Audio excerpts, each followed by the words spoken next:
Hoje, nesse módulo ainda de aliança de sangue, nós vamos ter a quarta aula que vai falar sobre o efeito da aliança de sangue nas nossas vidas, para o universo, para o cosmos, que foi a ressurreição.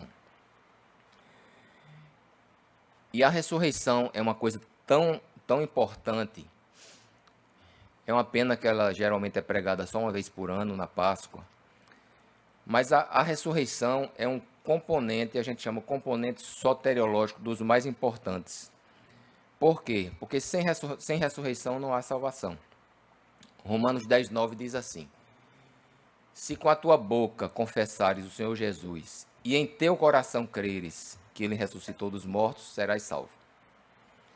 Então a fé na ressurreição, o entendimento na ressurreição, ele é uma condição básica, sine qua non, para que a gente possa alcançar a salvação. Porém, ela é um fato, a ressurreição é um fato, para a realidade humana, é um fato extraordinário e até um pouco absurdo. Porque desde os tempos dos profetas, dos discípulos, pouco se falava em ressurreição, porque é uma coisa assim, seria um milagre muito além do que se pensa. Inclusive até a cura de um cego era um milagre tão difícil que os judeus acreditavam que somente o Messias poderia curar um cego. Seria um dos sinais da messianidade do Cristo, seria a cura de um cego. Imagine a ressurreição. Então, ressurreição era uma coisa muito assim, quase ninguém falava porque era muito difícil, era muito absurdo. Aí, como é que nós vamos dividir nossa aula de hoje? Vamos fazer da seguinte forma. Como os irmãos já conhecem os textos, eu vou ler rapidamente. A gente tem muito texto para ler sobre a ressurreição. E o texto mais importante é o de 1 Coríntios 15, que também vamos praticamente só ler, mas é necessário para ficar registrado. Depois que nós lermos os textos, as evidências, aí nós vamos trazer algumas questões e alguns problemas sobre a questão da ressurreição. Então, em primeiro lugar, a ressurreição era tão absurda que nem os discípulos sabiam o que era a ressurreição. Está lá em Marcos 9, de 9 a 10, que diz assim: ao descerem do monte, Jesus lhes ordenou que não divulgassem as coisas que tinham visto, até o dia em que o Filho do Homem ressuscitasse dentre os mortos. Eles guardaram a recomendação, perguntando uns aos outros o que seria esse ressuscitar dentre os mortos. Quer dizer, os discípulos não tinham muita noção do que era a ressurreição. Alguns judeus até acreditavam na ressurreição, como os fariseus, mas do último dia. Uma ressurreição assim no meio do processo aqui na vida era uma coisa muito impossível. No último dia, sim, se falava nisso. Olha, no último dia todos vão comparecer perante o juízo e aí sim vai ter a ressurreição. Os saduceus nem acreditavam na ressurreição, somente os fariseus. E os discípulos nem sabiam o que era. Também os discípulos não criam na ressurreição. Marcos 16:14. Finalmente Jesus apareceu aos 11, quando estavam à mesa, e censurou-lhes a incredulidade e a dureza de coração, porque não deram crédito aos que o tinham visto já ressuscitado. Então os discípulos nem deram crédito às mulheres que estavam lá no jardim do túmulo e que viram Jesus ressuscitado, e eles disseram, não é possível isso, né? Isso é um absurdo muito grande. Estou parafraseando aqui. Os filósofos gregos zombavam. Atos 17, 18, 22 e 32 diz assim: e alguns dos filósofos epicureus e estoicos discutiam com ele, havendo quem perguntasse: que quer dizer este tagarela? Outros diziam: parece pregador de deuses estranhos. Diziam isso porque Paulo pregava Jesus e a ressurreição. Então Paulo, levantando-se no meio do aerópago, disse: senhores atenienses, Percebo que em tudo vocês são bastante religiosos. Quando ouviram falar de ressurreição de mortos, uns zombavam e outros disseram: a respeito disso, ouviremos você em outra ocasião. Então os filósofos eram politicamente corretos. Eles não quiseram xingar Paulo, mas quando falou em ressurreição, aí eles fizeram ressurreição. É como se dissesse assim: deixa o celular ligado que depois eu ligo para você. Deixa o celular ligado, vamos embora. Né? Então, assim, para os filósofos, era também uma questão muito difícil e eles não quiseram nem conversar sobre ressurreição, porque era uma coisa muito absurda. Alguns teólogos liberais afirmam hoje, né, que a ressurreição de Cristo foi simbólica, que ele vive dentro de nós. Então, Jesus ressuscitou como? Não, ele ressuscitou aqui na nossa mente, ele vive dentro de nós, por isso que ele ressuscitou. Essa é a teologia liberal. Outros dizem que foi o Espírito de Jesus que ressuscitou, e não o corpo. E outros afirmam que Jesus não ressuscitou porque não morreu. Ele estava em estado de catalepsia, depois fugiu para a Índia e lá ficou até ficar velhinho. E essas versões são as versões que permeiam as universidades. Então, nossos filhos estão nas universidades ouvindo essas versões a respeito da ressurreição. O que é que disseram as mulheres? As mulheres não cogitavam a ressurreição. João capítulo 20, 1 e 2 diz assim: no primeiro dia da semana, de madrugada, quando ainda estava escuro, Maria Madalena foi ao túmulo e viu que a pedra da entrada tinha sido removida. Então correu e foi até onde estavam Simão, Pedro e o outro discípulo, a quem Jesus amava, e disse-lhes: tiraram o Senhor do túmulo e não sabemos onde o colocaram. Elas nem cogitavam que poderia ser ressurreição, mesmo Jesus tendo falado antes. Eles não prestaram atenção, era uma coisa muito absurdas, eles entenderam que talvez fosse no último dia mesmo. Chegaram lá, viram o túmulo vazio e não cogitaram sobre a ressurreição. Roubaram o corpo do Senhor, que é o natural. Chega num dia, o corpo está lá, no outro dia o corpo não está, então roubaram o corpo do Senhor. Paulo foi preso por pregar a ressurreição. Atos 24, 20, 21 e 23. Ou então que estes homens que estão aqui digam que crime acharam em mim, por ocasião do meu comparecimento diante do Sinédrio. Salvo estas palavras que clamei, estando entre eles, hoje estou sendo julgado por vocês por causa da ressurreição dos mortos. E ordenou ao centurião que conservasse Paulo na prisão, tratando-o com tolerância e não impedindo que os seus próprios o servissem. Então o centurião, a pedido dos judeus, deixaram Paulo preso, porque pregava a ressurreição, porque pregar a ressurreição causava um tumulto lá na religião dos judeus. E eles tinham medo que isso prejudicasse o seu próprio poder lá na sinagoga. A ressurreição nunca houve em tempo algum. Colossenses 1,18. Ele é a cabeça do corpo, que é a igreja. Ele é o princípio, o primogênito entre os mortos, para ter a primazia em todas as coisas. Porque Deus achou por bem que nele residisse toda a plenitude. Então, Paulo está dizendo aqui aos Colossenses que Jesus ele foi o primogênito dentre os mortos. Primogênito é primeiro gerado. Dentre os mortos foi o primeiro que ressuscitou. Nem ninguém ressuscitou antes dele e também não houve ninguém que tivesse ressuscitado depois dele. Como a gente vê aqui em João 3,13. Ora, ninguém subiu ao céu, a não ser aquele que de lá desceu, o Filho do Homem. E João 13,33 diz assim: filhinhos, ainda que por um pouco estou com vocês, vocês vão me procurar. Mas o que eu disse aos judeus também agora digo a vocês: para onde eu vou, vocês não podem ir. Então Jesus está dizendo que ele vai ressuscitar e ninguém vai no momento. E ele também está dizendo que ele veio do céu e que ninguém subiu ao céu, a não ser aquele que de lá desceu. Então, nem ninguém ressuscitou antes dele, e também ninguém ressuscitou depois dele. Aí você pode perguntar, mas Lázaro ressuscitou? A filha da viúva ressuscitou. Lá no Velho Testamento também o Eliseu ressuscitou uma criança.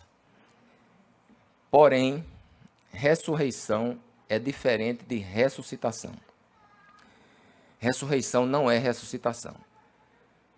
O livro de João 11, 43 e 44 diz assim: E depois de dizer isso, clamou em alta voz, Lázaro, venha para fora.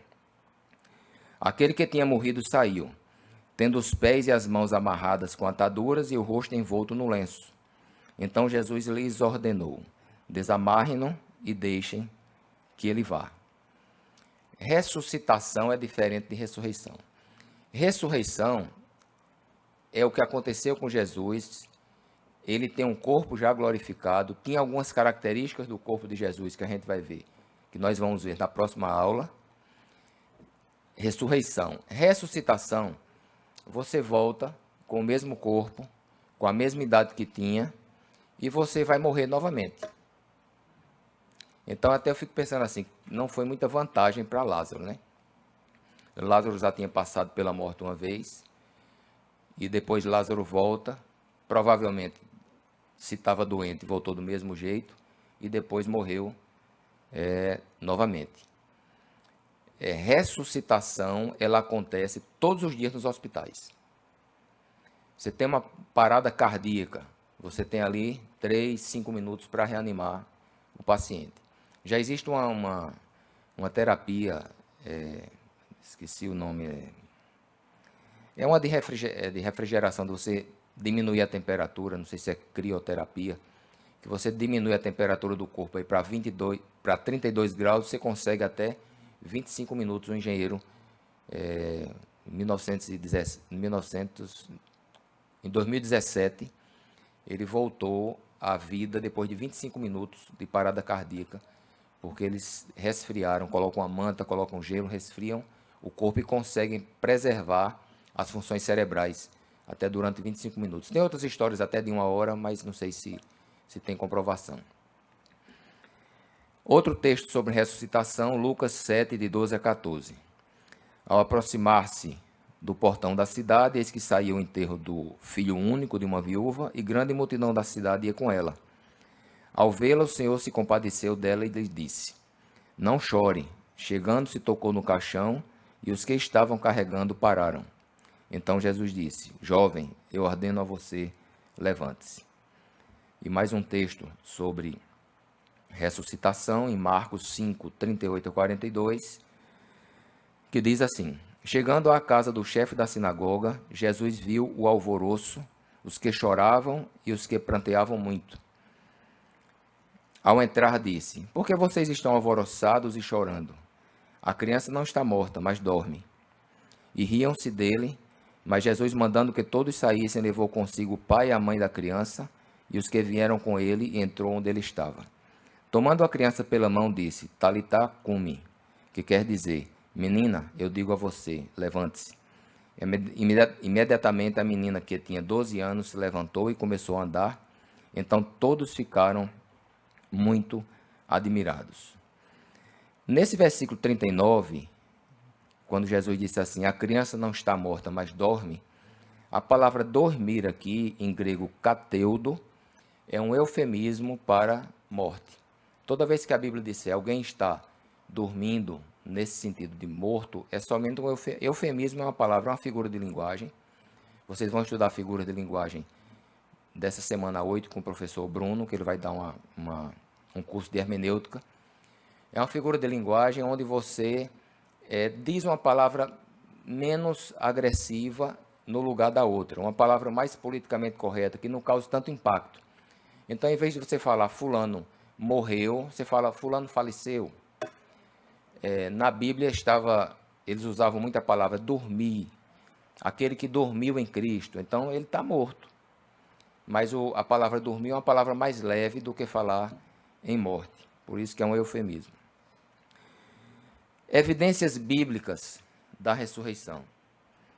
Mateus 26, de 62 a 66.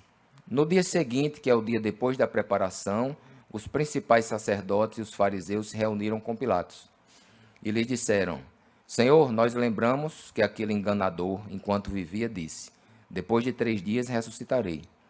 Portanto, mande que o túmulo seja guardado com segurança até o 3º dia, para que não aconteça que, vindo os discípulos dele, o roubem e depois digam ao povo: ressuscitou dos mortos. E este último engano seja pior do que o primeiro.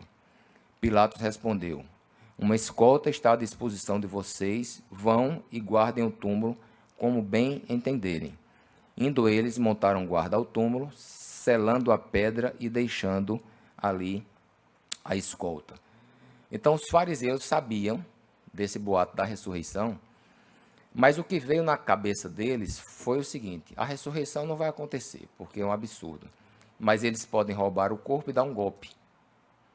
E aí o que é que eles fazem? Conversa com Pilatos, colocam uma guarda na porta do túmulo, para que os discípulos não roubem o corpo, depois criam uma figura mitológica para dizer que Jesus ressuscitou sem ter ressuscitado. Então foi isso que os judeus fizeram.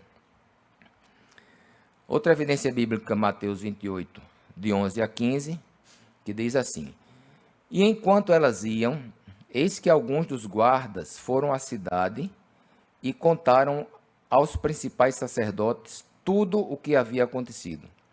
Reunindo-se eles em conselho com os anciãos, deram grande soma de dinheiro aos soldados, recomendando-lhes: digam isto, os discípulos dele vieram de noite, enquanto estávamos dormindo, e roubaram o corpo.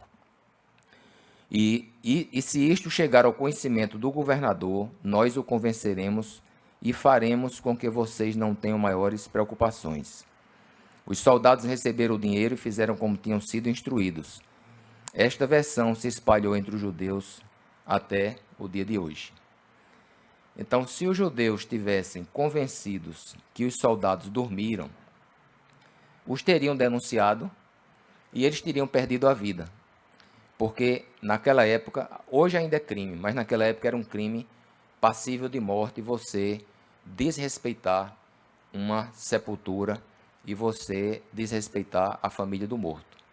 Então isso traria até a pena de morte para eles. E vejam no versículo 15 que esta versão se espalhou entre os judeus até o dia de hoje. Quem manda na história é quem está no poder. A história ela precisa ser muito bem analisada, porque nós que passamos, né, as gerações que vão passando, elas vão ter acesso aos que estavam no poder deixaram de legado. A gente fica imaginando daqui, sei lá, 30, quando essa geração passar, qual é a história que nós vamos ter hoje, por exemplo, com essas questões políticas, todo mundo dividido, cada lado tem uma versão. Se você lembrar da questão da versão do regime militar, né? Uns chamam golpe militar, o outro chamam governo militar. São dois lados diferentes. Quem chama golpe acha que o Brasil foi prejudicado, o Brasil foi, digamos assim, ferido com uma ditadura. E quem acha que foi governo, acha que livrou o Brasil de um regime comunista. São duas versões que estão aí. Qual é a versão que mais cresce? É quem está no poder. Quem estiver no poder vai dizer, não, essa aqui é a verdade. E se o poder mudar, vai dizer, não, a outra que é a verdade. Então, a versão da história prevalece a versão de quem está no poder. É por isso que a gente não tem muitos documentos históricos a respeito dos feitos que Deus fez no deserto com os judeus. Aquela história do Mar Vermelho, né? Os milagres que foram feitos, as pragas, porque o povo egípcio, os imperadores egípcios, como donos da história, eles não iriam deixar isso passar para frente, porque é uma vergonha para eles, tudo aquilo que eles passaram com a libertação do povo judeu através de Moisés. Então, raramente você vai achar só os arqueólogos é que de vez em quando acham algum elemento que vai dar sustentação às histórias bíblicas. Outra evidência em João 20, 6 e 7, que diz assim: Simão Pedro, seguindo, chegou e entrou no túmulo. Ele também viu os lençóis. E o lenço que tinha estado sobre a cabeça de Jesus, e que não estava com os lençóis, mas enrolado num lugar à parte. Isso é outro detalhe interessante, porque o corpo, se alguém foi roubar o corpo, não ia se preocupar em deixar o lençol que estava enrolado na cabeça, dobradinho à parte. Não ia ter tempo para tirar, porque são vários, né? São vários lances de lençóis que eles colocavam no corpo do morto. Então, eles não iam tirar aquilo e levar o corpo. E mesmo assim, o corpo estava ferido. Provavelmente, se eles fossem roubar o corpo, sairiam de lá, roubariam, levariam tudo e depois é que iriam desenfaixar. Então, não faz sentido roubar o corpo e deixar os lençóis do jeito que estavam e o da cabeça bem dobradinho e enrolado. E outro detalhe é que se os discípulos fugiram com medo quando Jesus foi preso, de onde viria a coragem deles de roubar um corpo para quê? O que é que eles iriam fazer com o corpo se eles já desacreditaram quando Jesus foi para a cruz e já todos fugiram? Só quem ficou foi João. Então é outro argumento a favor da ressurreição. E agora entra a argumentação de Paulo. A argumentação de Paulo é o texto de 1 Coríntios 15. É um texto bem forte, filosófico, inteligentíssimo da parte de Paulo, inspirado por Deus. Isso aí veio do céu mesmo. E aí nós vamos ler rapidamente esse texto, que é muito grande, para depois entrarmos em outras questões. 1 Coríntios 15, de 3 a 54. Antes de tudo, entreguei a vocês o que também recebi, que Cristo morreu pelos nossos pecados, segundo as Escrituras, e que foi sepultado e ressuscitou ao terceiro dia, segundo as Escrituras, e apareceu a Cefas e depois aos 12. Depois foi visto por mais de 500 irmãos de uma só vez, dos quais a maioria ainda vive, porém alguns já dormem. Esse versículo 6, quando 500 irmãos viram Jesus, provavelmente foi antes dele ressuscitar, um culto, uma reunião que teve muito grande para que Jesus aparecesse a todos que já compunham o início ali da igreja, que a igreja nem tinha começado, né, que começou em Pentecostes, mas já tinha muitos discípulos ali com as histórias que Jesus tinha ressuscitado. Então, provavelmente, um pouco antes dele ascender aos céus, ele foi visto por mais de 500 irmãos. Depois foi visto por Tiago e mais tarde por todos os apóstolos. Por último, depois de todos, foi visto também por mim, como por um nascido fora de tempo. Ora, se o que se prega é que Cristo ressuscitou dentre os mortos, como alguns de vocês afirmam que não há ressurreição de mortos? E se não há ressurreição de mortos, então Cristo não ressuscitou. E se Cristo não ressuscitou, é vã a nossa pregação e é vã a fé que vocês têm. Paulo está querendo dizer é que se Cristo não ressuscitou, essa história de vir pagar pecados, morrer, o que é que adianta se o mestre que veio e pagou os pecados morreu? Então nós vamos morrer também nos nossos pecados. Então esse é o raciocínio de Paulo. E ele continua. Além disso, somos tidos por falsas testemunhas de Deus, porque temos testemunhado contra Deus que ele ressuscitou a Cristo, ao qual ele não ressuscitou, se é certo que os mortos não ressuscitam. Porque se os mortos não ressuscitam, também Cristo não ressuscitou. E se Cristo não ressuscitou, é vã a fé que vocês têm, e vocês ainda permanecem nos seus pecados. E ainda mais, os que adormeceram em Cristo estão perdidos. Quer dizer, ainda mais aqueles que você acha que iriam se salvar depois, que iam ressuscitar, não ressuscitam. Então está todo mundo perdido se Cristo não ressuscitou. Então veja a importância da ressurreição para a fé cristã. Se a nossa esperança em Cristo se limita apenas a esta vida, somos as pessoas mais infelizes do mundo. Mas, de fato, Cristo ressuscitou dentre os mortos, sendo ele as primícias dos que dormem. Vindo que a morte veio por um homem, também por um homem veio a ressurreição de mortos. Porque assim como em Adão todos morrem, assim também todos serão vivificados em Cristo. Cada um, porém, na sua ordem. Cristo, as primícias, depois os que são de Cristo na sua vinda. E então virá o fim, quando ele entregar o reino ao Deus e o Pai, quando houver destruído todo o principado, bem como toda a potestade e poder. Esse versículo 23 tem uma coisa interessante, que até divide algumas denominações. Quando Paulo fala assim, cada um na sua ordem, Cristo, as primícias, aí tem uma vírgula, né, as primícias, depois os que são de Cristo na sua vinda. Paulo está querendo dizer o seguinte, que Cristo, ele representa as primícias dos mortos. Então, todos vão ressuscitar, porém, Cristo representa o primeiro, as primícias. E depois os que são dele, na vinda dele. Quando ele voltar, aí os outros ressuscitam.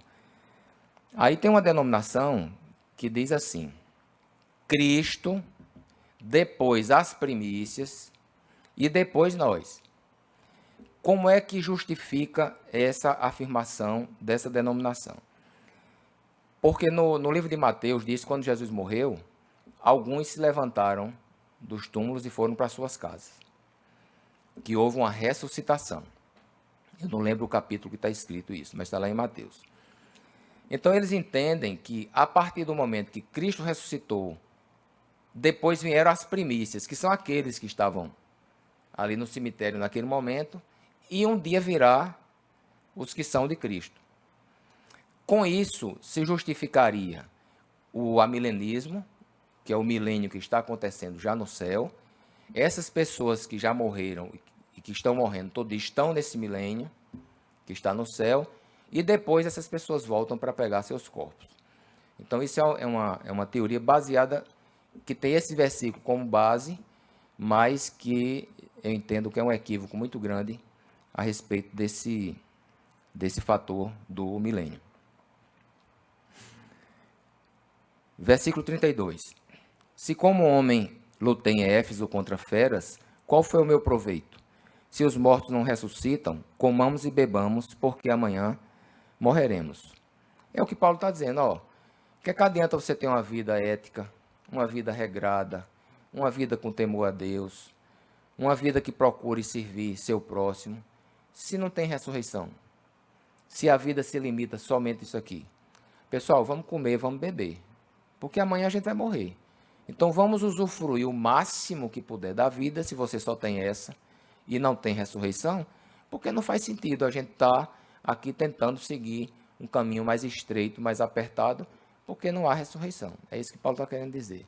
Então, se assim fora, então seria melhor comer e beber, porque amanhã nós morreremos. Mas alguém dirá, como é que os mortos ressuscitam? E com que corpo virão? Insensato, o que você semeia não nasce se primeiro não morrer. E quando semeia, você não semeia o corpo que há de ser, mas o simples grão, como de trigo ou de qualquer outra semente. Mas Deus lhe dá corpo como Ele quer dar, e cada uma das sementes dá o seu corpo apropriado. Nem toda carne é a mesma, porém uma é a carne dos seres humanos, outra dos animais, outra das aves e outra a dos peixes. Também há corpos celestiais e corpos terrestres, e sem dúvida, uma é a glória dos celestiais e a outra a dos terrestres. Uma é a glória do sol, outra a glória da lua, outra as estrelas, porque até entre estrela e estrela há diferença de glória. Pois assim também é a ressurreição dos mortos. Semeia-se o corpo na corrupção, ressuscita na incorrupção. Semeia-se em desonra, ressuscita em glória. Semeia-se em fraqueza, ressuscita em poder. Semeia-se corpo natural, ressuscita corpo espiritual. Se há corpo natural, há também corpo espiritual. Pois assim está escrito: o primeiro homem, Adão, se tornou um ser vivente, mas o último Adão é espírito vivificante. Vejam que Jesus tinha um corpo espiritual, mas ele não era um espírito. Porque ele disse, olha, toquem, vejam aqui minhas mãos, meus pés, eu sou de carne e osso. Não é um espírito, mas ele tinha um corpo espiritual, porque era um corpo do céu. O que vem primeiro não é o espiritual, e sim o natural. Depois vem o espiritual. O primeiro homem formado do pó da terra é terreno. O segundo homem é do céu. Como foi o homem terreno, assim também são os demais que são feitos do pó da terra. E como é o homem celestial, assim também são os celestiais. E assim como trouxemos a imagem do homem terreno, traremos também a imagem do homem celestial. Texto espetacular, esse de Paulo. Com isto quero dizer, irmãos, que a carne e o sangue não podem herdar o reino de Deus, nem a corrupção herdar a incorrupção. Eis que vou lhes revelar um mistério. Nem todos dormiremos, ou seja, nem todos morreremos, mas todos seremos transformados. No momento, no abrir e fechar de olhos, ao ressoar da última trombeta, a trombeta soará. Os mortos ressuscitarão incorruptíveis e nós seremos transformados.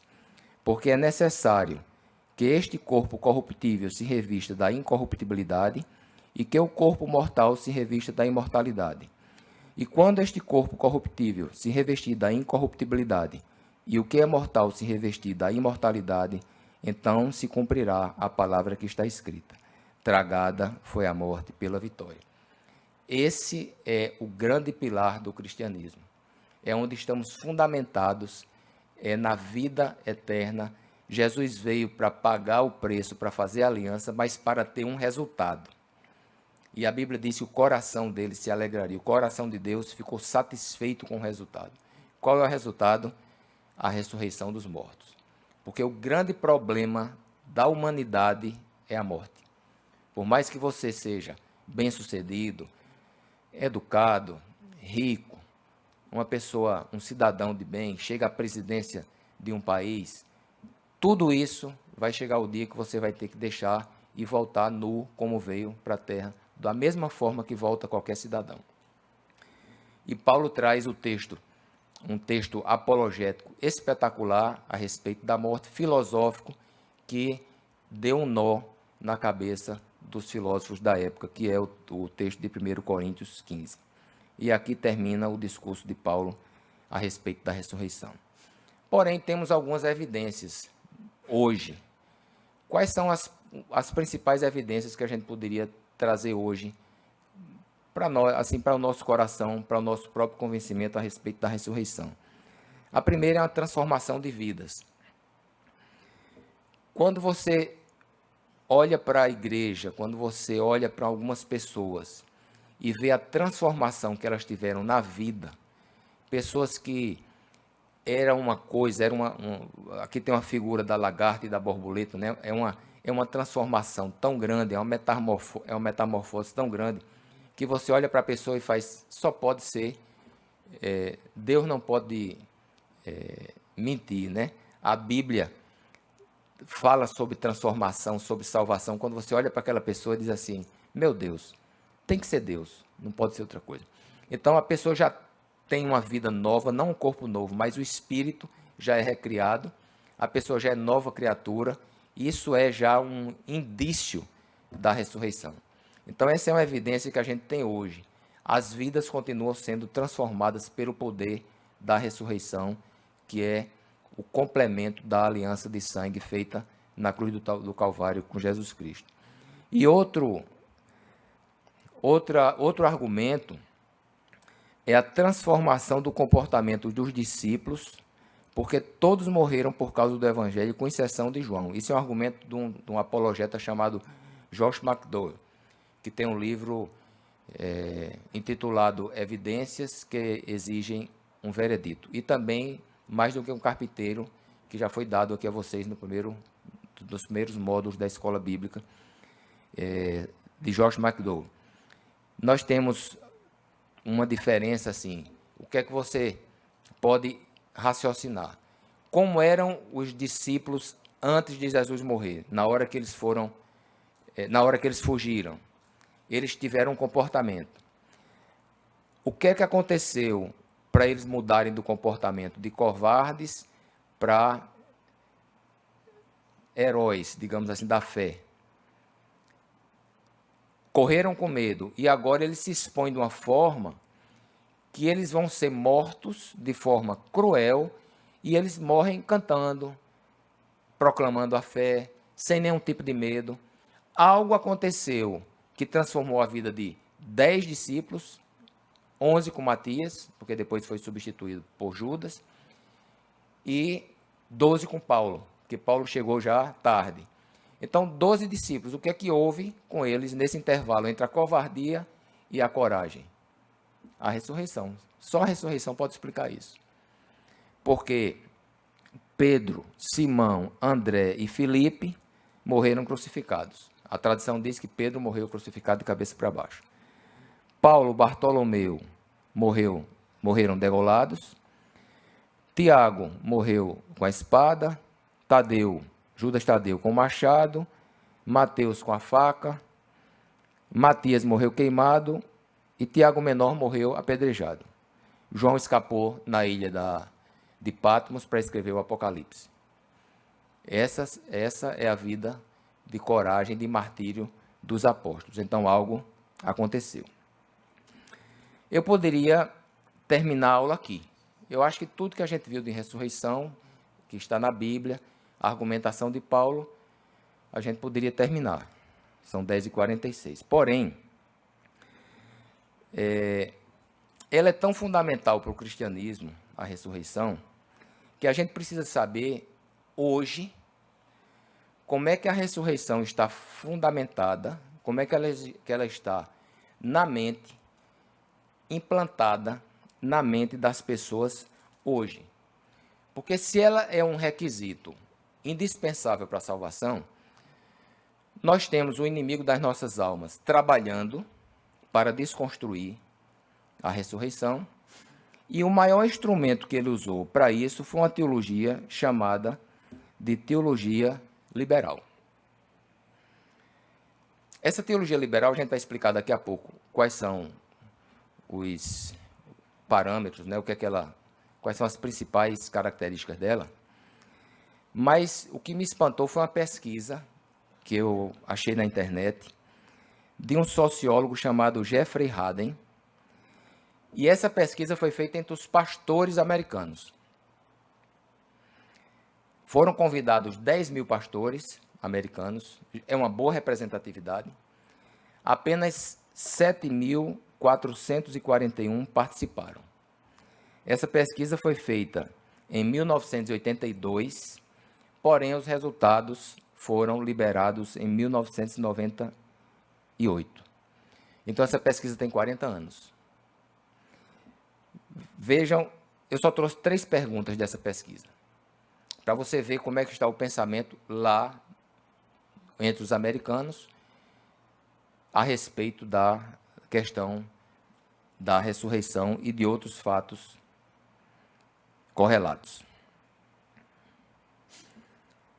Primeira pergunta: a Bíblia é a palavra inspirada e inerrante de Deus? 67% dos batistas americanos disseram não. 82% dos presbiterianos disseram não. 87% dos metodistas disseram não. E quase todos os episcopais, 95%, disseram não. Irmãos, essa pesquisa foi feita em 82. Hoje nós estamos em 2022. Eu não achei uma pesquisa atual, mas essa aqui já basta para a gente imaginar. Porque em 82, as faculdades, os seminários não tinham essa luta ideológica tão grande contra o cristianismo, como tem hoje. Segunda pergunta: Jesus nasceu de uma virgem? Resposta: batistas americanos, 34% disseram não. Episcopais, 44% disseram não. Presbiterianos, 49% disseram não. Metodistas, 60% disseram não. E luteranos, 19% disseram não. Parece que essa tradição, ou esse ensinamento da virgindade de Maria, é mais entre os luteranos, porque os metodistas estão completamente já desacreditados desse fato. E a terceira pergunta: você acredita na ressurreição física de Jesus? Luteranos, 13% disseram não. Presbiterianos, 30% disseram não. Batistas americanos, 33% disseram não. Episcopais, 35% disseram não. E metodistas, 51% disseram não. 40 anos atrás. Olha só como nós devemos estar hoje. Qual é a questão? Nossos filhos estão indo para as universidades e para os seminários e estão voltando com a fé destruída e a mente secularizada por causa de dois principais fatores. Primeiro fator, a encarnação de Jesus através de uma virgem. As pessoas estão descrendo disso. E esse é um problema para a nossa fé. E o segundo fator é a ressurreição literal corpórea de Cristo. As pessoas também estão descrendo nisso. É tão importante a fé na ressurreição corpórea de Cristo que o apóstolo Paulo disse assim: todo aquele que não confessa que Jesus veio em carne é o espírito do anticristo. Então isso é um fator muito importante para nós. Não, Jesus não veio em carne, ele veio só em espírito. Nasceu um homem normal, aí veio o Espírito Santo sobre ele, depois o Espírito Santo saiu e depois esse homem morreu. Isso é o que dizem por aí. Então esse fator, tanto da ressurreição corpórea, que onde Paulo fala em Romanos 10:9, quanto da encarnação, que Jesus veio em carne, é muito importante para a nossa fé. E por que eles estão descrendo? O que é que está acontecendo? O que é que o inimigo está preparando por trás para que vá ruindo, que essas coisas da nossa fé, elas vão ruindo?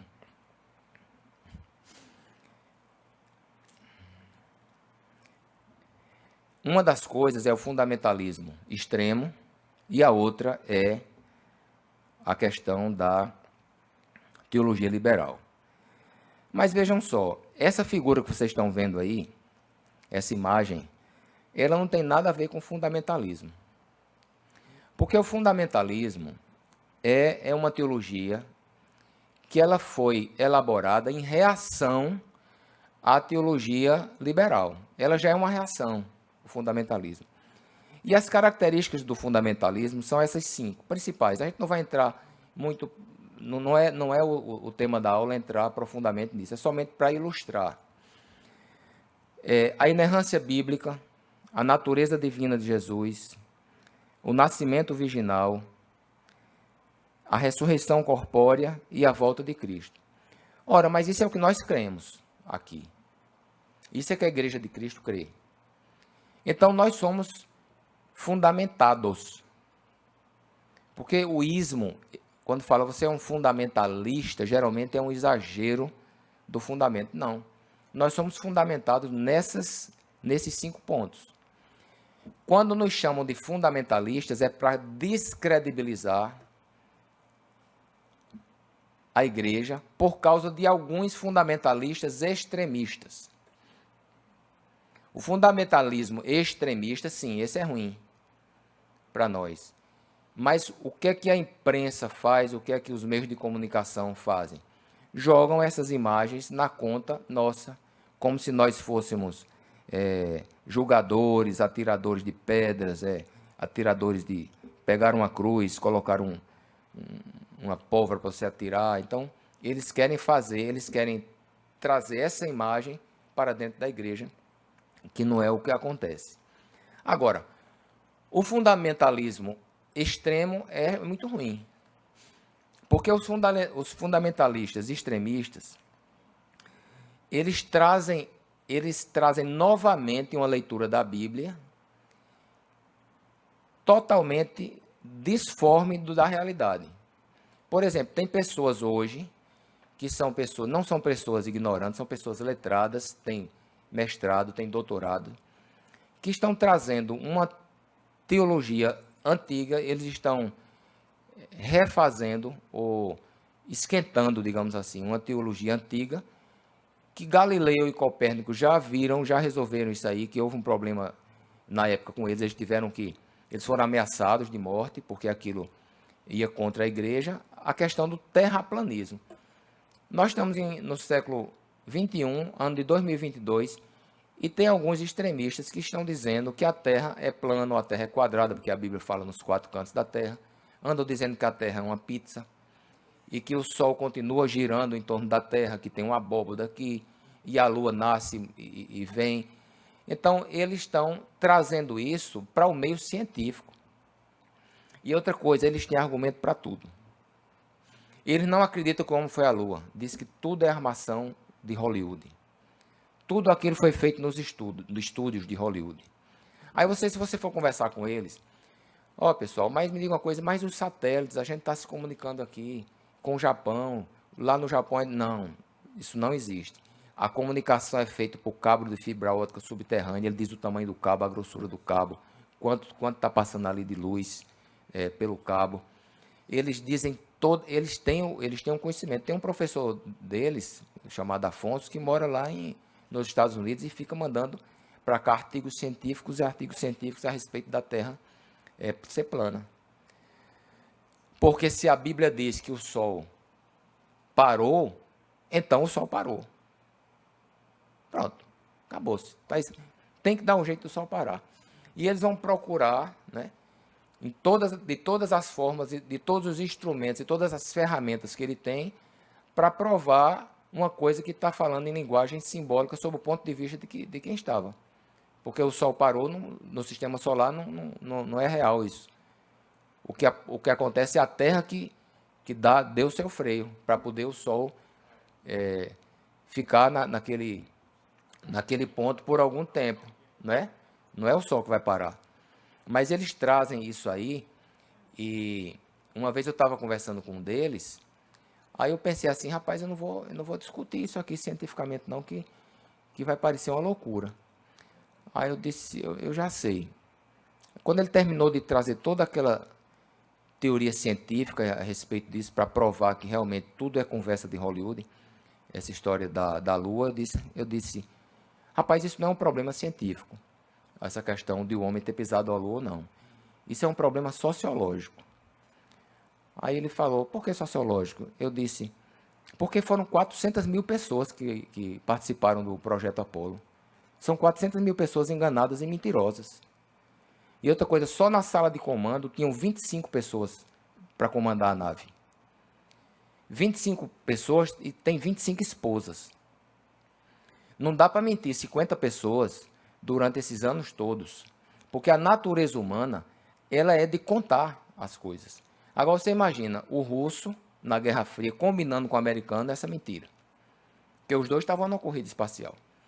Aí entrou na mentira Israel, que botou o satélite lá na estratosfera. Entrou na mentira a França. Entrou na mentira a China, a Índia. Todo mundo que tem satélite lá fora, está todo mundo combinado. Esse segredo não vaza, de que esse satélite não existe, que é tudo uma história de Hollywood. Então, assim, às vezes o argumento não precisa nem ser científico para derrubar isso. E aí, como eles não estão preparados para ouvirem argumentos que não sejam dentro da Bíblia, aí também não tem como responder. Esse fundamentalismo extremo realmente é uma patologia do fundamento, tem que estar fundamentado. E isso atrapalha, e isso dá um descrédito aos jovens que estão querendo respostas, e chega um professor da universidade muito bem preparado, trazendo a teologia liberal, e isso vai entrar na cabeça deles, com facilidade. E isso vai ruindo, e vai destruindo, e vai minando a fé cristã. Como é que o apóstolo Paulo enxerga esses teólogos fundamentalistas e extremistas? Está lá em 2 Timóteo 4, 3 e 4, e 1 Timóteo 6, de 20 a 21. Diz assim, pois virá o tempo em que não suportarão a sã doutrina, pelo contrário, se rodearão de mestres segundo as suas próprias cobiças, como que sentindo coceira nos ouvidos. Eles se recusarão a dar ouvidos à verdade, entregando-se às fábulas. Isso é uma fábula, né?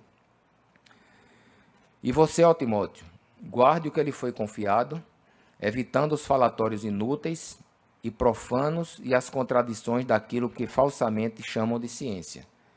Pois alguns, professando, se desviaram da fé, a graça estejam com vocês. O apóstolo Paulo está contra a ciência? Não. Ele está contra a falsa ciência.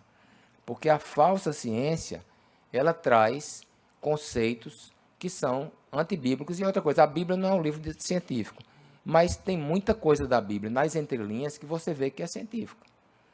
Você pode trazer para a linguagem científica e mostrar para o povo que, apesar da Bíblia não ser um livro científico, ser um livro de resgate, um livro de redenção, é um livro que traz como você, digamos assim, aprender a nadar, né? Você não precisa saber da composição do oceano. A Bíblia não é para isso. Mas a Bíblia ensina você a nadar, a você chegar do outro lado. Porém, tem elementos na Bíblia, principalmente nas entrelinhas, que são elementos que são comprobatórios cientificamente.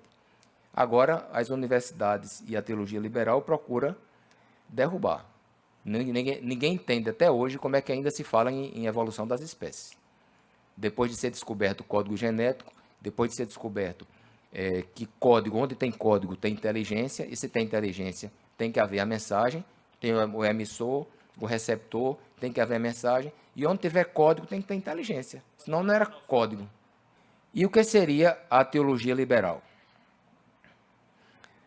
A teologia liberal, passando só em uma rápida vista, ela surgiu no início do século XVIII na Alemanha e teve a influência de Descartes e Spinoza nos séculos XVII e XVIII, que redundou no iluminismo. Onde a teologia liberal chega, a igreja morre. Essa foto que eu trouxe para vocês é de uma igreja que fechou na Europa, fecharam centenas de igrejas na Europa. Ela hoje funciona uma boate. Várias igrejas na Europa, elas morrem por causa dessa teologia e elas são vendidas para cassinos, para feiras, mercados e para boates. Essa igreja aí, ela foi, em 1960, ela virou um grupo de lazer dos hippies e em 68 foi inaugurado oficialmente com o nome de Boate Paradiso. E lá abrigou vários festivais, pop, rock, eletrônico. Passou por lá Grace Jones, passou por lá Lady Gaga e outros famosos que estão hoje frequentando as igrejas que estão fechando por causa da teologia liberal. Quais são as características da teologia liberal? Primeiro, Jesus não era tão divino assim. Segundo, a Bíblia é considerada um documento humano mitológico. Terceiro, nega a morte expiatória de Cristo. Um dos exponentes, Rubem Alves, que falou que não poderia acreditar num Deus que pudesse mandar o filho morrer por outras pessoas, que isso não era um Deus de amor, não era um Deus do bem. Quarto, nega o nascimento virginal. Quinto, nega a ressurreição. Sexto, são antissobrenaturalistas. Significa que tudo que não é natural eles não acreditam. Nada sobrenatural para eles tem validade. E eles são universalistas e darwinistas. Universalista por quê? Porque diz que Jesus veio morrer por todos, então todos serão salvos. Não tem... No fim, todo mundo vai ser salvo. É o que eles dizem. E tem muito teólogo importante, conhecido, inclusive nosso, que está indo cada vez mais, de vez em quando um item desse entra na agenda deles. Para disfarçar essas doutrinas, que são assim, um pouco chocantes logo de início, né, quando a gente vê isso, eles têm eles se apresentam como umas pessoas diferenciadas, e realmente são. Esses teólogos, eles são mais éticos, eles são mais responsáveis socialmente, são humanistas, eles sempre querem ver o lado bom do homem, o homem não é totalmente mau, né? O meio é que faz o homem se tornar mau. E eles são pessoas assim, simpáticas. Eles não geram em você uma antipatia. Eles são pessoas acolhedoras. Entende? E como é que Timóteo vê, né? a visão de Timóteo em cima desses teólogos. 2 Timóteo 3, de 1 a 5. Mas você precisa saber disto: nos últimos dias sobrevirão tempos difíceis. Pois os seres humanos serão egoístas, avarentos, orgulhosos, arrogantes, blasfemadores, desobedientes aos pais, ingratos, ímpios, sem afeição natural, implacáveis, caluniadores, sem domínio de si, cruéis, inimigos do bem, traidores, atrevidos, convencidos, mais amigos dos prazeres do que amigos de Deus, tendo forma de piedade, mas negando o poder dela. Fique longe também deles. O que mais chama a atenção nesse texto é o último versículo. Porque esses teólogos, eles têm forma de piedade. Eles aparentam ter piedade. E a piedade aqui, no grego, a palavra eusebeia, aliás, significa religião genuína, incluindo santidade, reverência, fé, amor e devoção a Deus. Então, essa palavra piedade significa tudo isso, todo esse pacote. E eles têm essa aparência de piedade. Eles andam com a Bíblia, usam um bom perfume, têm um sorriso largo, simpáticos, sem nenhuma cárie. São pessoas assim bem apresentadas, que elas terminam cativando as pessoas pela educação e pela aparência de piedade. Além do mais, são muito bem formados. A maioria tem mestrado e tem doutorado. Eu me lembro muito do Salmo 55, 21, quando Davi disse assim: as palavras da sua boca eram mais macias do que a manteiga, mas havia guerra no seu coração. As suas palavras eram mais brandas do que o azeite, contudo eram espadas desembainhadas. Quer dizer, não vamos nos enganar pela forma com que se passa uma mensagem.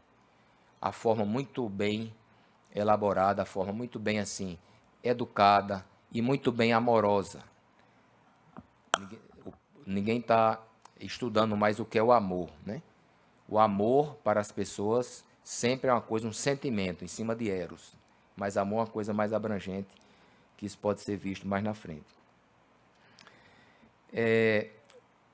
A partir daqui, como é que a gente pode, então,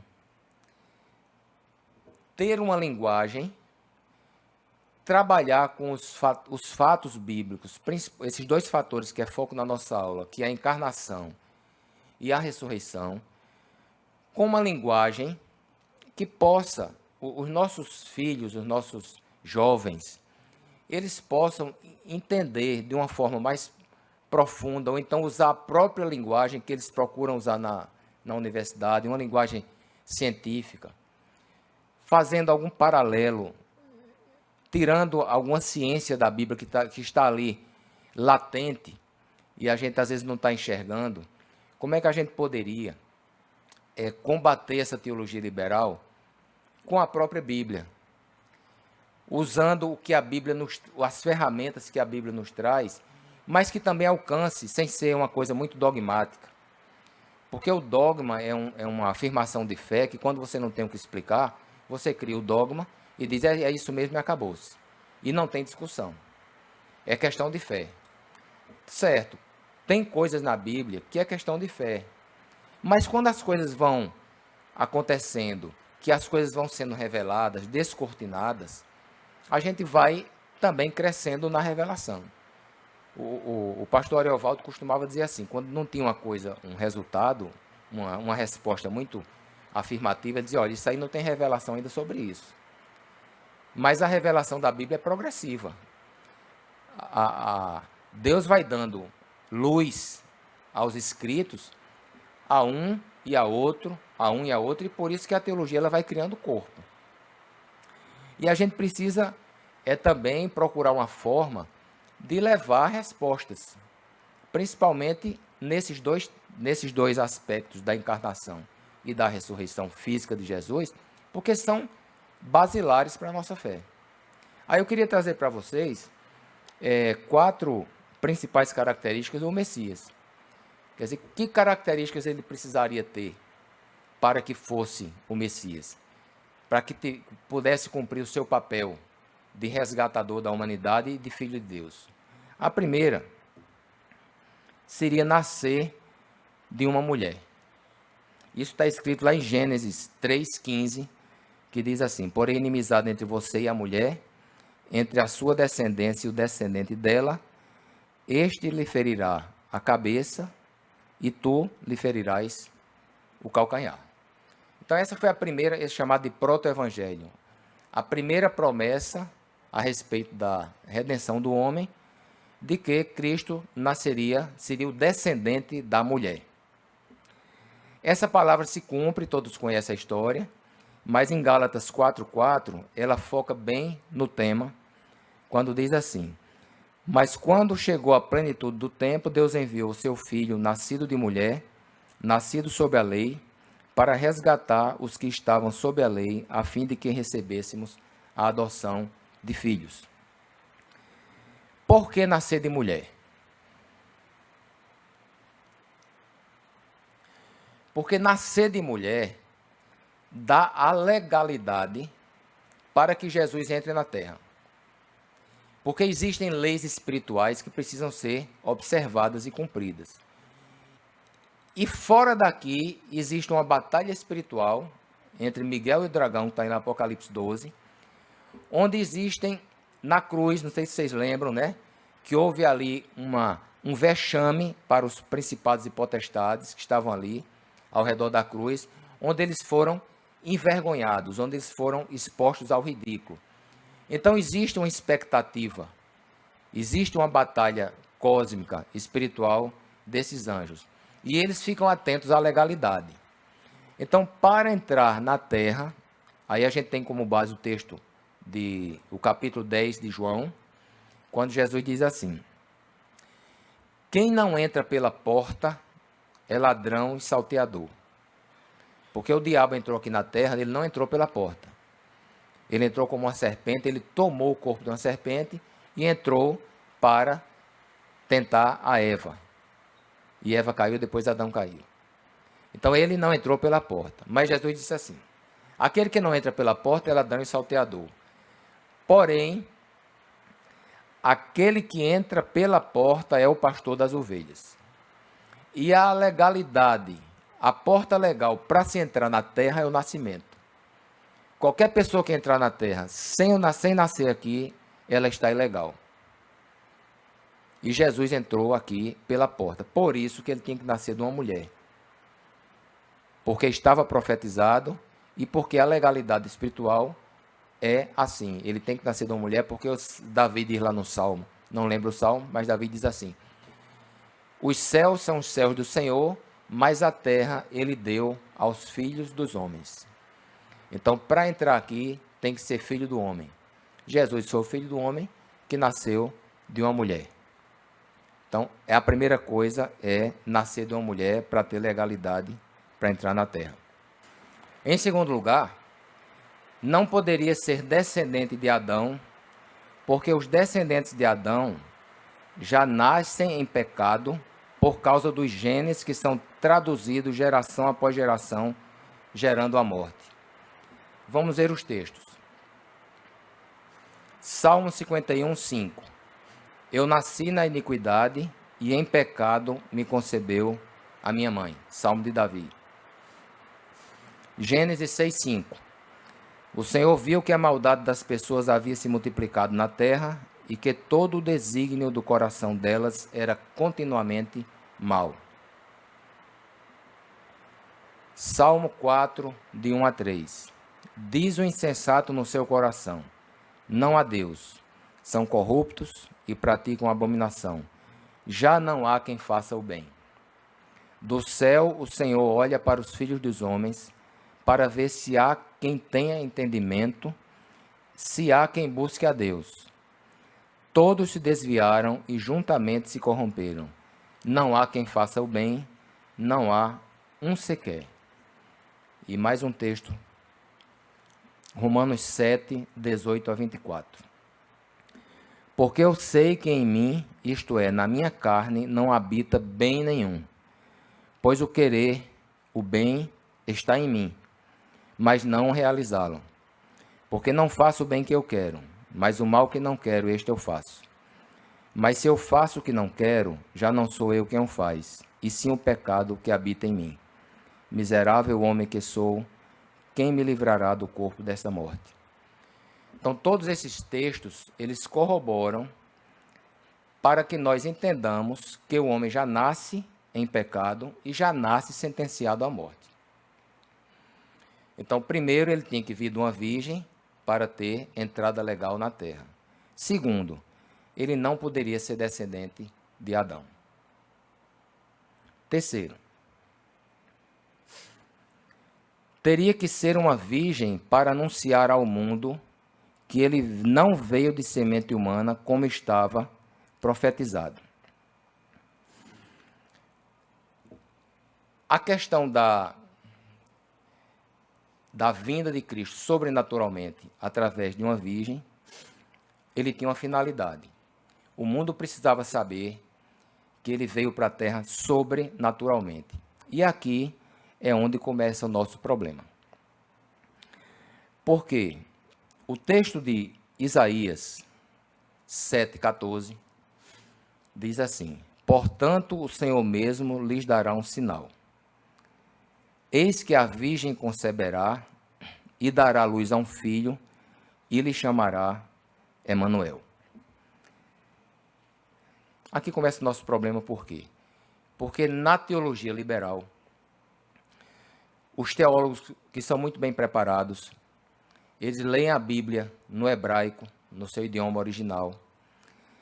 Eles chegaram à seguinte conclusão, que essa tradução está errada, que a palavra alma, a palavra em hebraico aqui, alma, não é virgem, a palavra alma é moça jovem, e por isso houve um erro de tradução, e a Bíblia não está dizendo que Jesus nasceu de uma virgem.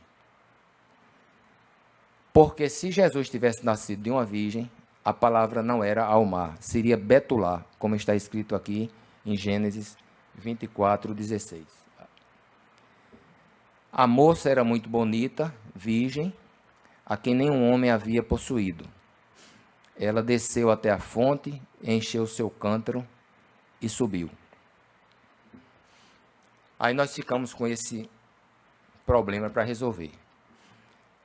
Chegamos para o teólogo liberal e chegaríamos para eles e poderíamos dizer assim: mas e por que Mateus disse que tinha sido uma virgem? Porque Mateus, quando traduz a palavra, ele traduz assim: eis que a virgem conceberá e dará luz a um filho, e ele será chamado pelo nome de Emanuel. Emanuel significa Deus conosco. Mateus traduziu por virgem. Mateus entendeu que Isaías estava falando de uma virgem.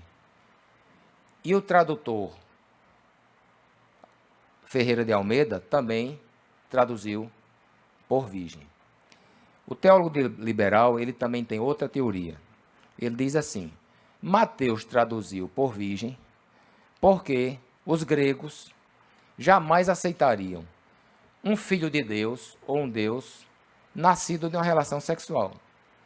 Porque os gregos faziam essa dicotomia. O sexo é uma coisa impura e a santidade, ela está relacionada com a castidade. Então, eles têm resposta para tudo. Mas vejam como é simples, né? Primeiro, a gente sabe que Mateus, como escritor, era inspirado por Deus e entendeu realmente o que Isaías queria dizer. Aí, quando você vai para a própria cultura, é muito simples isso, não tem que estar estudando muito, se aprofundando muito nisso. Quando você vai para a própria cultura, tanto da época quanto até um tempo atrás,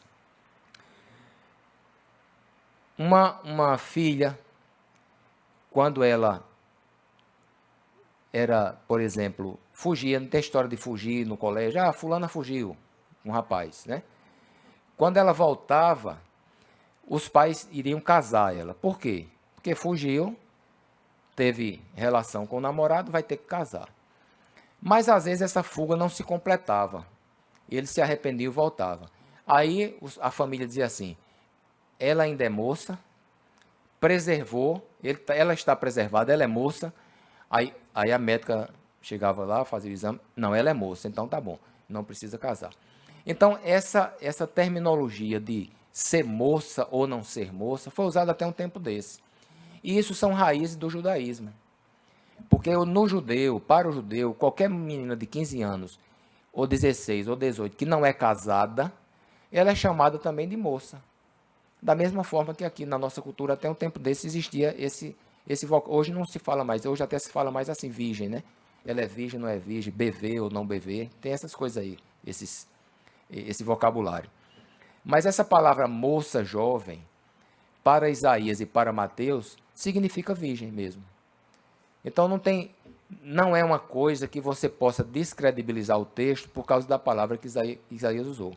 Agora, por que Isaías usou Almá e não usou Betulá? Não sei.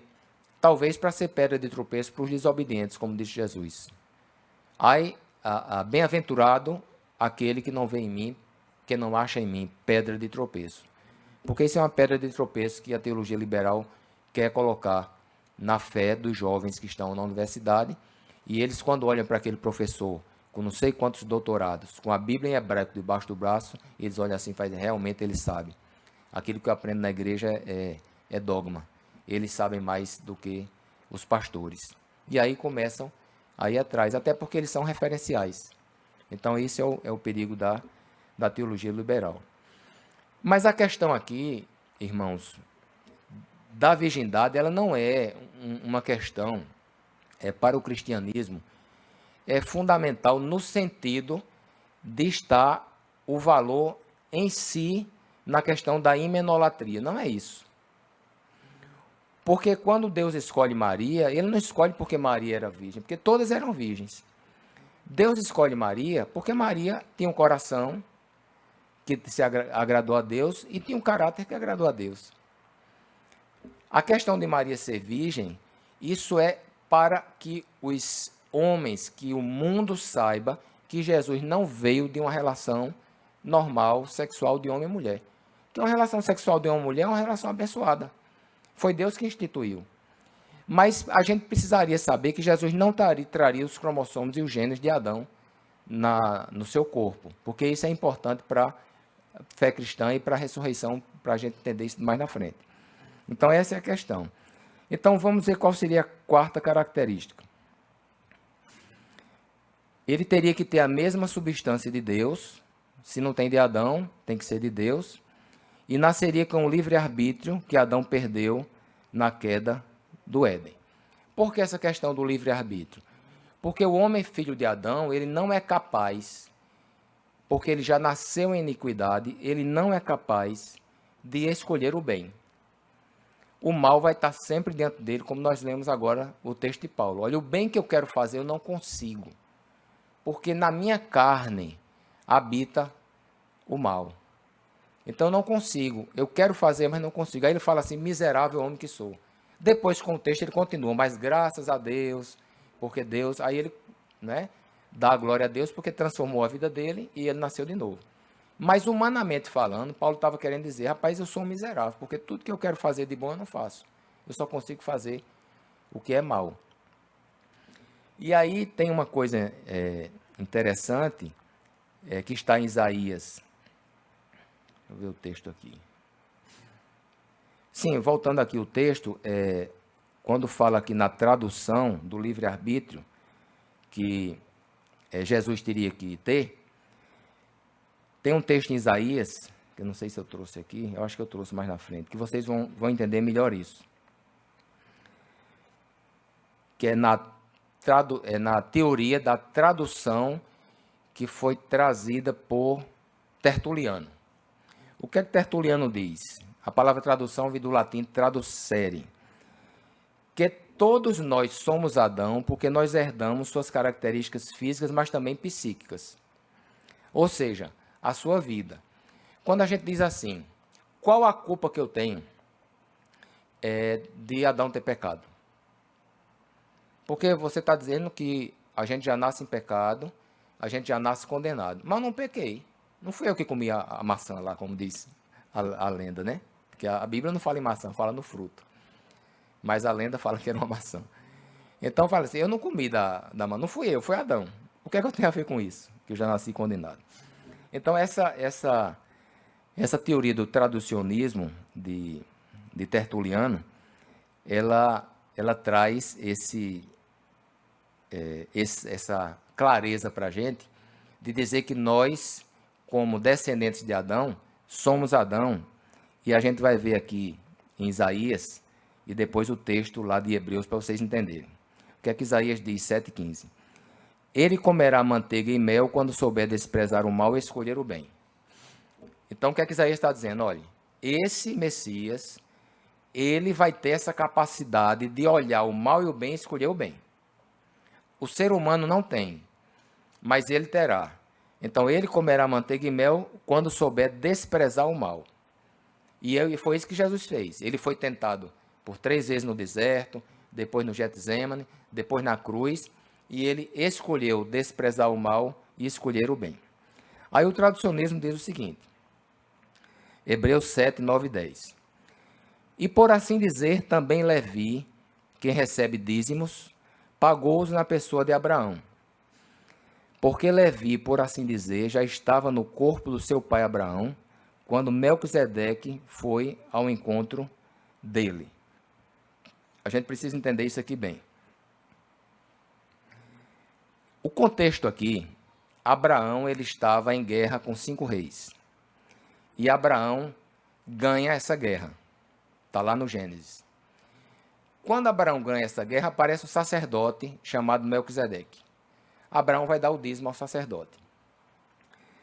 O escritor de Hebreus, ele traz uma luz nesse texto muito interessante, quando ele diz assim, peraí, quem deu o dízimo a Melquisedeque, na verdade não foi Abraão, foi Levi. Mas como é que Levi poderia ter dado o dízimo se Levi não era nem nascido? Levi era bisneto de Abraão. Veja só, não tinha nascido. Mas acontece que pela legalidade, pela lei, só quem pode receber dízimos é Levi. Porque a tribo de Levi é a tribo sacerdotal. Então só Levi pode receber dízimos. Levi não é para pagar dízimos. Agora, por que Levi pagou dízimos aqui? Na pessoa de Abraão. Levi nem existia. Abraão está pagando o dízimo. O escritor de Hebreus está dizendo que era Levi que estava pagando o dízimo. Primeiro porque o sacerdócio de Levi é menor do que o sacerdócio de Melquisedeque. Porque Melquisedeque, Jesus é o sacerdote segundo o sacerdócio de Melquisedeque, não do Levi. Então, primeiro, o sacerdócio de Levi é menor. Segundo, a visão que o escritor de Hebreus está trazendo para a gente é que Levi já estava no corpo de Abraão. O que é que ele quer dizer com isso? Que se Levi, que é o bisneto, que nem nasceu ainda, estava no corpo de Abraão, já tinha cromossomo de Abraão, que um dia ia chegar em Levi. Isso significa que nós estamos no corpo de Adão. Deus vê a humanidade como uma só pessoa. Cada um tem sua personalidade, mas todos nós somos Adão. Da mesma forma que Levi é Abraão, porque não tinha nem nascido ainda e pagou dízimos na pessoa de Abraão, então nós pecamos hoje na pessoa de Adão. É por isso que nós somos filhos de Adão e já nascemos em pecado. Por isso Jesus não podia ter cromossomos humanos. Porque se Jesus tivesse cromossomos humanos, Jesus estaria no corpo de Adão. E já teria nascido debaixo do pecado. Ele precisaria nascer de uma virgem com cromossomos que fossem de Deus, para que não nascesse debaixo do pecado. Não poderia ter cromossomo humano, porque, segundo Tertuliano, na teologia da tradução, o pecado, as suas características físicas e psíquicas vão passando de pai para filho. É por isso que você olha para uma criança e faz, rapaz, se achar esse menino em qualquer lugar, vai saber que é filho de a gente costuma dizer isso muito com Pedrinho, né, filho de George. O pai vê Pedrinho aqui, tá vendo o pai, tá vendo George. Até a forma dele, porque não são só as características físicas, são as características psíquicas também que passam de geração para geração. E a virgindade aqui de Maria, ela é um testemunho desse acontecimento. Não tem esse valor teológico. ele tem um valor testemunhal, porque a escolha dela, como eu já disse, não foi por isso, porque todas eram virgens, foi pelo seu coração e pelo seu caráter. Aí a gente traz agora uma alegoria da encarnação. Porque se a gente tem... Jesus usava muita alegoria, né? Os antigos usavam muitas alegorias para passar a mensagem. Então, a gente trazendo uma alegoria da encarnação, como é que foi essa clonagem de uma ovelha? A ovelha Dolly foi a primeira a ser clonada, e até hoje eu fico pensando, mas rapaz, por que uma ovelha, né? Por que escolheram? Poder ter clonado qualquer animal, mas parece como se eles quisessem trazer uma lição para a gente. Clonaram a ovelha, e essa clonagem ela tem uma forma de ser feita. E se a gente entender a forma da clonagem de uma ovelha, e também entender como é feita uma clonagem no ser humano, a gente pode entender algumas coisas que estão lá nas profundezas, nas entrelinhas da Bíblia. Porque tem 4 textos a respeito da geração de Jesus aqui na Terra. Tem um Hebreus 1,5, que fala, tu és meu filho, eu hoje te gerei. Hebreus 5,5, tu és meu filho, eu hoje te gerei. Salmos 2,7, tu és meu filho, eu hoje te gerei. E Atos 13,33 também, a mesma frase. Tu és meu filho, eu hoje te gerei. Então aqui começa, na ovelha a gente sabe como é que foi o processo, né? Pega a ovelha macho, tira uma célula somática, tira o núcleo da célula, pega o ovo da outra ovelha, tira o núcleo, joga fora, bota o núcleo do macho aqui dentro, depois bota na terceira ovelha e nasce um clone. É assim que funciona com a ovelha. Aí essa ovelha que nasceu não tem nada a ver com a mãe, geneticamente tem a ver com o pai. Essa ovelha que nasceu pequenininha pode dizer assim, eu e o pai somos um. E pode dizer com a mãe que tem eu contigo, mamãe. São essas implicações do nascimento da ovelha. Mas a gente precisa ver como seria assim, é o mesmo processo no ser humano, mas a gente vai explicar com mais detalhes. Mas vamos imaginar primeiro, na questão de Jesus como ser humano, como veio feito em carne e ele nasceu como qualquer bebê. A gente pode imaginar Maria com 9 meses, não é? Com Jesus perto de nascer, nasceu em Belém, nasceu uma criança normal, ser humano normal. Maria já teve grávida também com 6 meses, com 3. Jesus não já foi um feto, foi um embrião. Se você começar a voltar, fazendo esse raciocínio reverso, ele chega no primeiro dia de gravidez, digamos assim, quando Maria engravidou. O que é que tinha? Como é que começou? Começou com uma célula. Não é a célula ovo, que a gente chama? E essa célula ovo não é de um ser humano? É. Se é de um ser humano, não tem que ter 46 cromossomos? Tem que ter 46 cromossomos. Então, uma coisa a gente já sabe. São 23 do pai e 23 da mãe. Então, a primeira coisa a gente já sabe.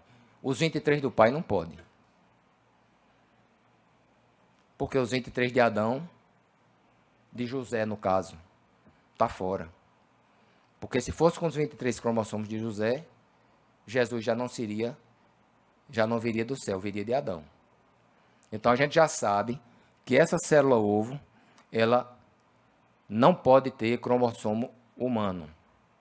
Porém, existe uma dúvida em várias denominações. Aí é uma questão menor, né? Existe uma dúvida. Esses 23 cromossomos os outros 23 cromossomos, eles vieram também do céu ou são os cromossomos de Maria? Se a gente disser que veio do céu, resolve um problema.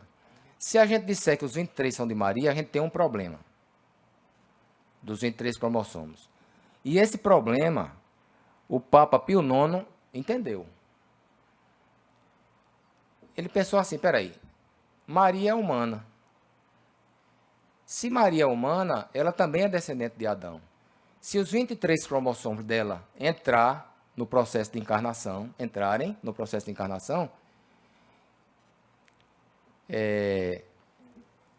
contaminou o processo com o pecado. O que é que o Papa fez? O Papa fez, já sei como é que eu vou resolver isso. Vou fazer um dogma. Ele fez a bula chamada Infalíbilis Deus, Inefabilis Deus, e declarou, fez por decreto. Pronto, declarou a Imaculada Conceição de Maria. Pronto, Maria foi gerada sem pecado. Mas isso cria outro problema. Para Maria ser gerada sem pecado, quem gerou Maria também tem que ter. Aí você vai chegar até Adão. Então a bula não foi assim muito, não foi uma solução muito assim resolvível, né, que deu para resolver o caso. Mas se a gente pensar de outra forma, como é que esses outros 23 vieram? Será se esses 46 não vieram prontos? Porque a questão está somente nos cromossomos. Porque o óvulo de Maria estava lá. Mas é só o cromossomo que está lá dentro. Eu estou dizendo isso que isso é importante porque a gente vai chegar no final. Aí a gente vai entender como funcionam as etapas da clonagem.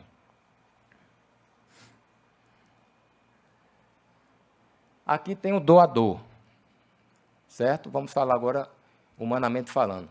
Se esse doador quiser se clonar, ele pega uma célula dele, pode ser do braço, da perna, de qualquer lugar, que não seja o gameta, tá? Não é a célula, não é o espermatozoide, é uma célula comum. E a doadora do óvulo, que aqui é a mulher, aqui está o óvulo dela com os 23 cromossomos. Esse núcleo do óvulo é arrancado fora. Fica só o citoplasma aqui, a membrana celular. O doador, que é o homem que tem a célula e tem o núcleo, você arranca o núcleo e joga dentro do óvulo dessa mulher aqui. Então você pegou os 46 cromossomos desse doador e jogou no óvulo vazio da doadora do óvulo e fez a célula ovo. Aqui é o óvulo modificado. O que é que esse óvulo modificado tem? Ele tem os 46 cromossomos do doador, tem o óvulo da doadora, que serviu aqui de membrana celular, e aqui começou a se desenvolver um embrião. O embrião é jogado na mulher chamada de mulher chocadeira, que é a terceira pessoa. E aqui nasceu a criança, que é chamado clone. Quais são as características dessa criança aqui? Essa criança, ela tem toda a informação genética aqui do pai, não tem informação genética nenhuma da mãe, mas a mãe é mãe. Foi ela que gerou todo o material plástico, placenta, todos os nutrientes que precisava vieram dela, inclusive o óvulo, mas sem o núcleo, para que não houvesse a questão do pecado. E esse clone aqui é a criança que é igual ao pai, é como se fosse um irmão gêmeo nascido depois, é a mesma pessoa. Com isso aqui, a gente entende primeiro que o clone ele é gerado, ele não é criado. E isso explica uma questão teológica muito antiga. Por exemplo, se Jesus é filho de Deus, então ele não é eterno. Ele teve um momento que Jesus não existiu. Ele não é filho? Aí tem o pai e tem o filho. Teve um momento que o pai não tinha filho, porque Jesus é filho. E isso é uma questão teológica, porque aí vem, mas isso aqui, se disser isso, não. A Bíblia também diz que Jesus existe desde a eternidade. Com essa alegoria aqui, que Jesus foi gerado, e a gente sabendo que Jesus estava nos lombos de Deus desde que Deus existe, resolve o problema. Então Jesus é eterno porque Deus é eterno. Jesus foi gerado aqui na terra. Eu hoje te gerei. Foi gerado aqui na terra, mas ele já pré-existia. Aonde? No próprio Deus. Porque quando Deus se clona, quando Jesus vem a existir, ele já existia dentro de Deus. Ele já estava, ele sempre existiu. A partir do momento que Deus é eterno, Jesus também é eterno.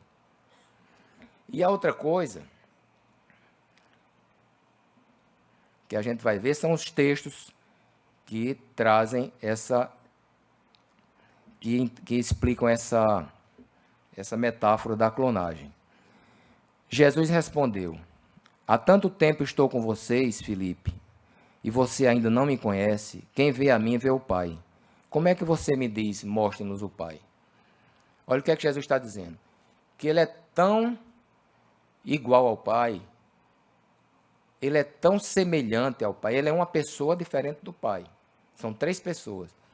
Mas ele é tão semelhante ao Pai, que ele diz assim, por que você está, Felipe, você está chamando o Pai por quê? Eu e o Pai somos um. João 10:30. Eu e o Pai somos um.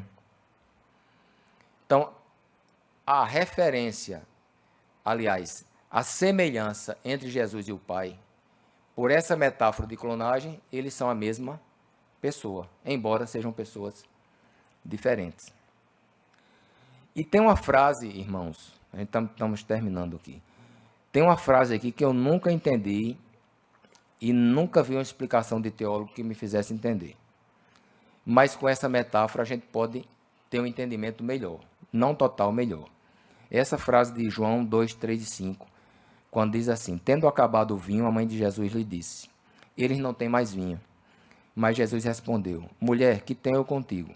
Ainda não é chegada a minha hora. Então ela falou aos serventes, façam tudo o que ele disser. Isso aí, quando a gente lê, as pessoas sempre acham assim, mas rapaz, Jesus foi grosseiro com a mãe dele. Né? E por mais que tente explicar essa frase, de repente Jesus chega para Maria e diz assim, que tenho eu contigo, mulher? O que significaria isso? Aí você lê um canto, lê no outro, mas falta assim, um entendimento melhor sobre isso, sobre essa frase. O que é que traz luz um pouco a respeito dessa frase, se você considerar essa metáfora, essa alegoria da clonagem?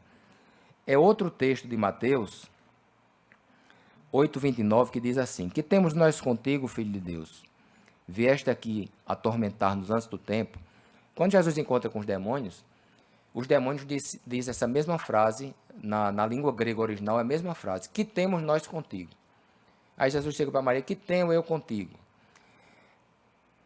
Por essa questão da alegoria, a gente entende que é uma diferença de natureza. Por exemplo, quando os demônios chegam para Jesus, que temos nós contigo, eles estão dizendo, nossa natureza é diferente da sua. Nós somos anjos caídos e você é filho de Deus. Você é do céu, nós somos anjos caídos.